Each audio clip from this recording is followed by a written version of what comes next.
Selamat datang di media edukasi video kami Sumayasa Dum Edukasi, media pembelajaran asik, kreatif, dan menyenangkan. Pada kesempatan ini kita akan belajar bersama mengerjakan latihan soal tematik kelas 6, tema 9 menjelajah angkasa luar, subtema 3 tokoh penjelajah angkasa luar. Jenis soal dalam latihan ini yaitu pilihan ganda sebanyak 10 butir soal. Burung beo, burung belibis, buah naga dimakan ulat. Tonton videonya sampai habis, semoga bermanfaat.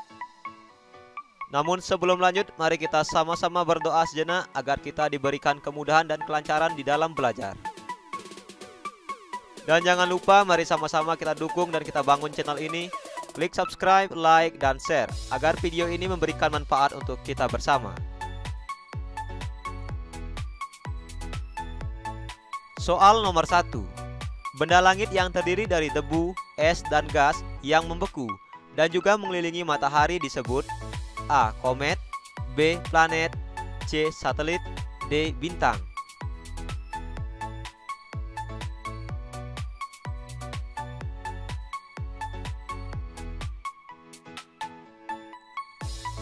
Jawabannya adalah A. Komet. Kita lihat pembahasannya.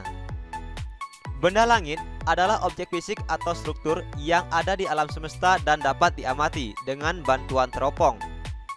Contoh benda langit adalah planet, satelit, bintang, nebula, galaksi, asteroid, meteoroid, sistem keplanetan, komet, debu antariksa, gugus galaksi, dan lain sebagainya. Komet adalah benda langit yang mengelilingi matahari dengan garis edar berbentuk lonjong atau parabolis atau hiperbolis. Kata komet berasal dari bahasa Yunani yang berarti rambut panjang. Komet terbentuk dari kumpulan debu, es, dan gas yang membeku pada saat berada jauh dari matahari.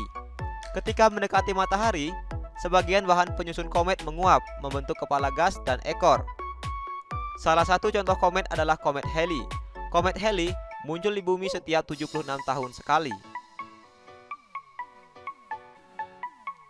Soal nomor 2. Planet berikut ini yang bisa dilihat tanpa menggunakan teropong adalah A. Planet Saturnus, B. Planet Uranus, C. Planet Neptunus, D. Planet Venus.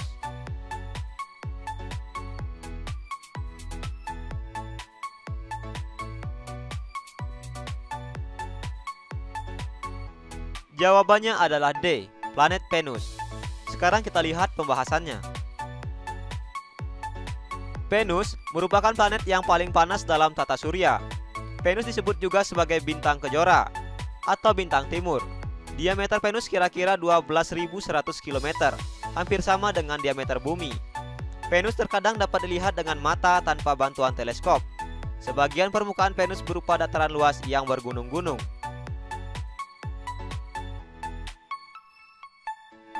Soal nomor 3. Alat transportasi yang sudah masuk dalam kategori modernisasi pada umumnya adalah A. Belum menggunakan mesin, B. Masih menggunakan tenaga hewan, C. Masih memanfaatkan gaya otot manusia, D. Sudah menggunakan mesin.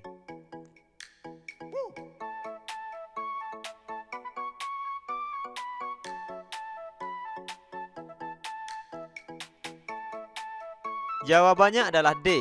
Sudah menggunakan mesin. Kita lihat pembahasannya. Alat transportasi berdasarkan jenisnya ada dua.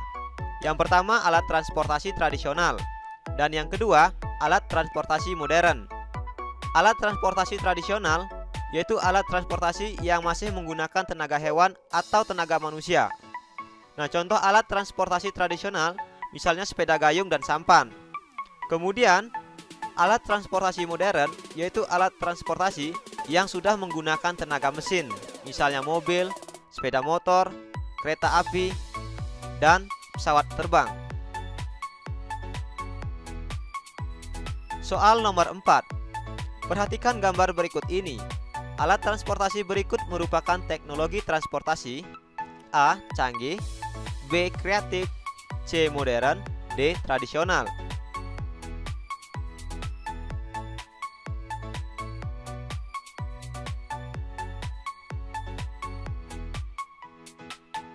Jawabannya adalah D, tradisional. Soal nomor 5. Judul karya di bawah ini termasuk karya fiksi kecuali A. Layar Terkembang, B. Kabayan, C. Kancil dan Buaya, D. Sejarah Pertempuran Surabaya.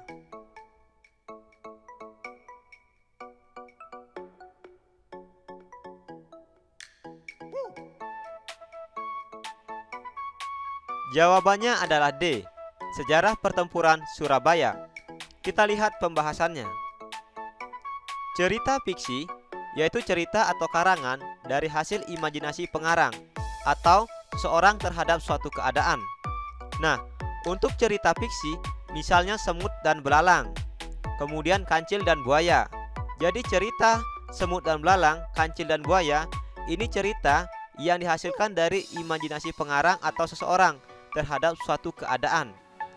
Selain cerita fiksi, ada juga cerita non-fiksi, yaitu cerita atau karangan berdasarkan kejadian nyata atau suatu peristiwa yang pernah terjadi. Misalnya cerita tentang perjalanan Jenderal Sudirman, kemudian cerita tentang pertempuran Bandung Lautan Api. Nah, ini merupakan contoh cerita non-fiksi, yaitu cerita yang dibuat berdasarkan kejadian atau suatu peristiwa yang pernah terjadi.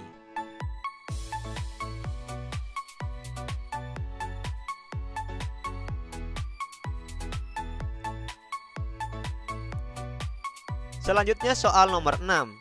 Di bawah ini, yang bukan termasuk unsur intrinsik dalam drama adalah A. Agama pengarang, B. Setting, C. Alur, D. Pelaku.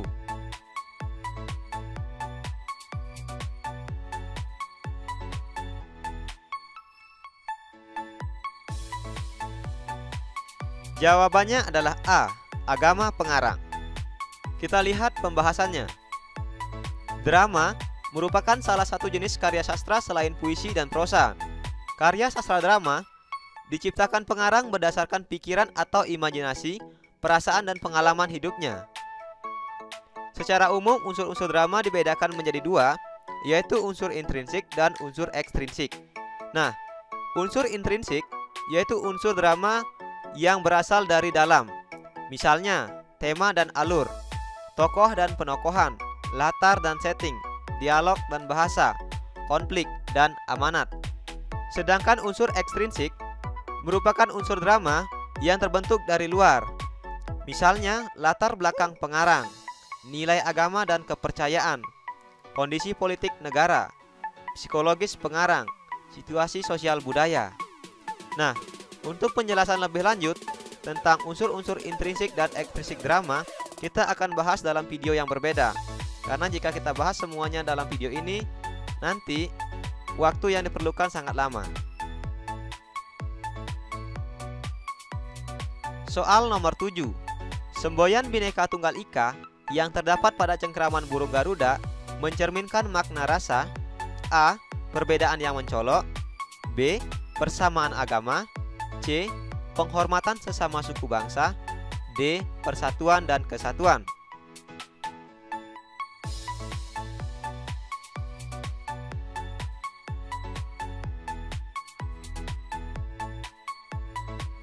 Jawabannya adalah D. Persatuan dan kesatuan. Kita lihat pembahasannya. Bhinneka Tunggal Ika adalah moto atau semboyan bangsa Indonesia yang tertulis pada lambang negara Indonesia, Garuda Pancasila. Frasa ini berasal dari bahasa Sanskerta dalam Kekawin Jawa Kuno dalam kitab Sutasoma karangan Empu Tantular, yang artinya berbeda-beda tetapi tetap satu jua.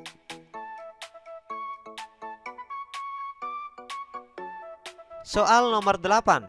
Persatuan dan kesatuan di lingkungan sekolah akan tercipta apabila kita selalu menanamkan sikap saling: A. Mengabaikan, B. Menghormati, C. Acuh tak acuh, D. Menghujat.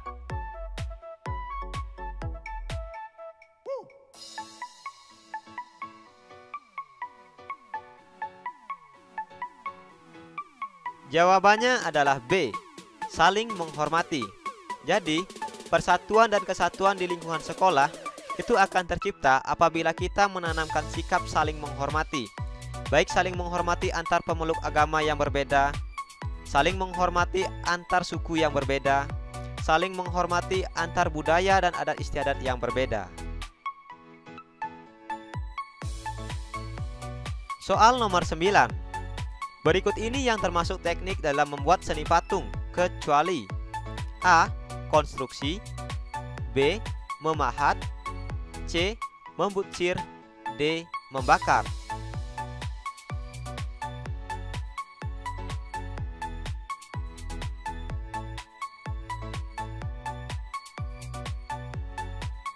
Jawabannya adalah D. Membakar. Kita lihat pembahasannya. Patung merupakan karya seni rupa 3 dimensi atau trimatra. Teknik-teknik membuat patung. Yang pertama dengan cara teknik membutsir. Adalah teknik membuat patung dengan cara memijat atau menambah. Teknik ini biasanya dipakai dengan bahan dasar patung yang terbuat dari tanah liat atau plastisin. Teknik yang kedua yaitu teknik mencetak. Adalah teknik membuat patung dengan bahan yang sifatnya agak cair atau bahannya dibuat cair dengan cara membuat adonan seperti dengan semen yang dicairkan kemudian dituangkan dalam cetakan. Teknik yang ketiga yaitu teknik pahat. Adalah teknik membuat patung dengan cara mengurangi bahan dengan pahat. Berbeda dengan membutsir yang bisa menambah jika ada kekurangan. Nah, teknik pahat ini tidak dapat menambah jika ada kekurangan. Oleh karena itu, harus berhati-hati jika menggunakan teknik ini. Selanjutnya yang keempat yaitu teknik konstruksi. Adalah teknik membuat patung dengan cara menyusun bahan dan kemudian dilekatkan dengan lem atau dengan bahan pelekat lainnya seperti semen. Berikutnya soal nomor 10. Perhatikan gambar berikut ini. Dilihat dari teknik membuatnya, patung di bawah termasuk patung A. Konstruksi, B. Orang, C. Butsir, D. Model.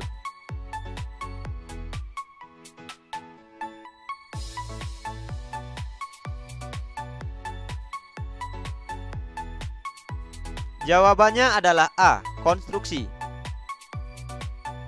Belajar asik, kreatif, dan menyenangkan bersama kami Sumayasa Dum Edukasi. Cukup sekian dulu latihan soal untuk kali ini, dan semoga apa yang kita bahas dapat kita pahami dan dapat kita mengerti. Terima kasih telah menyaksikan video ini, semoga bermanfaat. Jangan lupa mari sama-sama kita dukung dan kita bangun channel ini. Klik subscribe, like, dan share agar video ini memberikan manfaat untuk kita bersama. Sampai jumpa lagi dalam video pembelajaran berikutnya.